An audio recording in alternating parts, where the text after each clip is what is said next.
Masakit sa mata ng MMDA ang paggarahe ng jeep na ito sa tapat mismo ng no parking sign sa Scout Borromeo sa Quezon City. Pero mas nainis sila sa lasing na pumapalag sa kanilang clearing operation kahit hindi naman pala kanya ang jeep. Kung yun naman rin sir, nasasabihin na eh. Sa inyo po ba to, sir? Pamangkin ko sir. Okay. Sige, sabihin nyo sa pamangkin nyo, bawal po siya mag-park dito. Kukunin po Next na. time sir, bigyan niyo ako ng pagkakataon. One time in request or marami naman sir. Di ba may offense, second time offense, second time, third offense. Kini-question pa niya ang basihan ng violation kahit huling-huli na nga.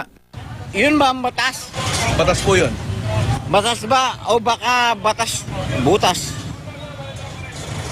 Sa inis ni MMDA Task Force Commander Bong Nebriha, tumawag siya ng pulis para ipahuli ang lasing na lumalabag raw sa city ordinance na nagbabawal sa pag-iinom sa kalye.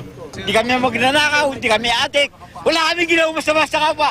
Eto na lang kaligayan namin. Hindi na lang ako sa bangketa. Patay mo pa. Patay mo na lang. Patay mo na lang ako.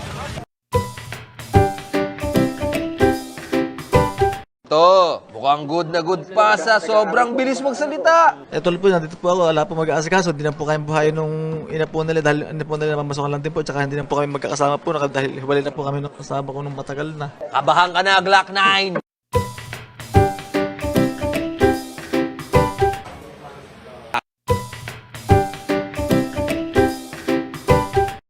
Nag-aabang sa may Taft Avenue sa Pasay ang private shuttle driver na si Julius Dicena nang sumakay ang isang babaeng may kalong na sanggol. Hindi naman daw sila kasama sa mga nakatok ang sunduin ni Dicena, kaya agad niyang pinababa ang mag-ina. Pero bigla na lang daw umiyak ang ginang. Hindi nagpatinag sa pakiusap ang babae. Ilang saglit pa, nakatulog ang babae sa kanyang kinauupuan. Ate! Ba't ang istorbo ka ng tulog? Tulog ka ba? Obvious ba? Sa puntong ito, nagpatulong na rin ang driver sa mga pulis.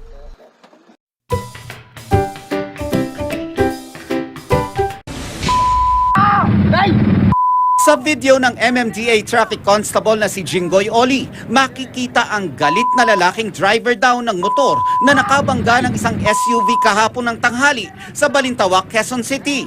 Nang rumisponde ang constable, siya raw ang napagbalingan ng galit ng rider.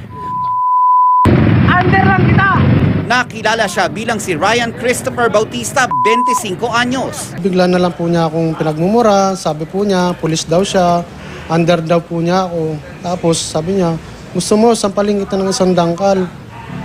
Yun, inumpisa na po niya ng pananakit sa akin. Nagpakilala po siyang pulis, nung hinanap ko po yung ID ng pulis, pinakita po niya, police clearance ng Maynila.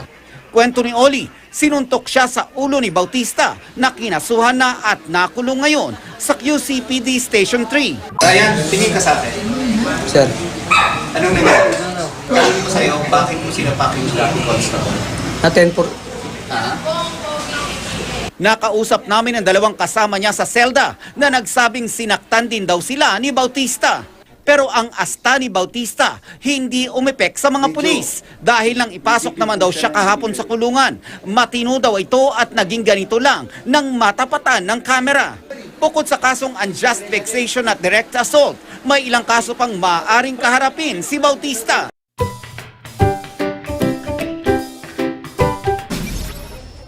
Sa kilos at uniforme, hindi makakailang isang pulis ang 35 anyos na si Felix Caparoso. Sir, reporting my duty, sir. Mayroon ding itong ID at PNP badge number pa. Badge number, sir. 113346, sir. Pero si Caparoso, sa presinto ang punta ngayon, hindi para mag-duty, kundi para makulong matapos mahuli sa isang checkpoint sa Mia Road sa Pasay nang walang suot na helmet. Sinubukan daw nitong lumusot matapos magpakilalang pulis. Aminado si Caparoso na pangarap lang niya magpulis kaya nagsusuot ng uniforme ng PNP. Nanggagaling po sa loob yun, sir, sa sa kalooban na deep inside po na required na sa pagsuot ng uniform. Pero duda ng mga otoridad, baka ginagamit din sa masamang gawain ang pagsusuot at pagpapanggap ni Caparoso bilang pulis. Nakapag-drive siya, may lisensya siya, may ORCR yung motor niya, nasa tama naman siya pag-iisip. nahaharap sa kasong usurpation of authority, illegal use of PNP uniform at violation of Omnibus Election Code matapos mahulihan din ng patalim. Umaaksyon, Gary De Leon, News. Pero natawa ang isang naaresto na kasama niyang bumabatak na tila malakas pa rin ang tama. Ako po, bihira lang po pag trip ko. Ba't ka masaya? Wala lang po, yun lang po yung turo ng nanay ko. Kailangan happy.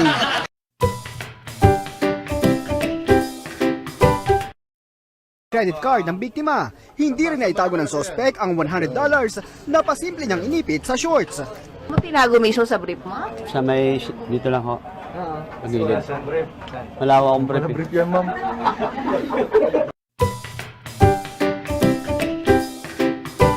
So base sa ginawa namin pag-iimbestiga ng aking mga kasamahang pulis, mga investigator, na ang lugar na pinangyarihan ay parehong palusong kung ating titingnan. At ang naturang owner type jeep, base sa aming pagsisiyasat, ay nawalan ng kontrol hanggang sa pakupahan ang linya ng Toyota Fortuner at doon ay mabangga ito. Hanggang sa tuluyang tumagilid. Yun. I'm not stealing the tricycle. I ask permission from the owners before I take it. How can we accuse one people without a further investigation on side by side? Because in the triangle there are 3 sides, right? And on the 4th side there are 4 sides. How many degrees is the 3 side? How many? 36 degrees. Of course, I started I'm roaming. Roaming? Yes, I'm roaming. What is the truth about and what is the fact about? Sabi nito, we cannot accuse one people without sabi. So we can take an square root from the side here.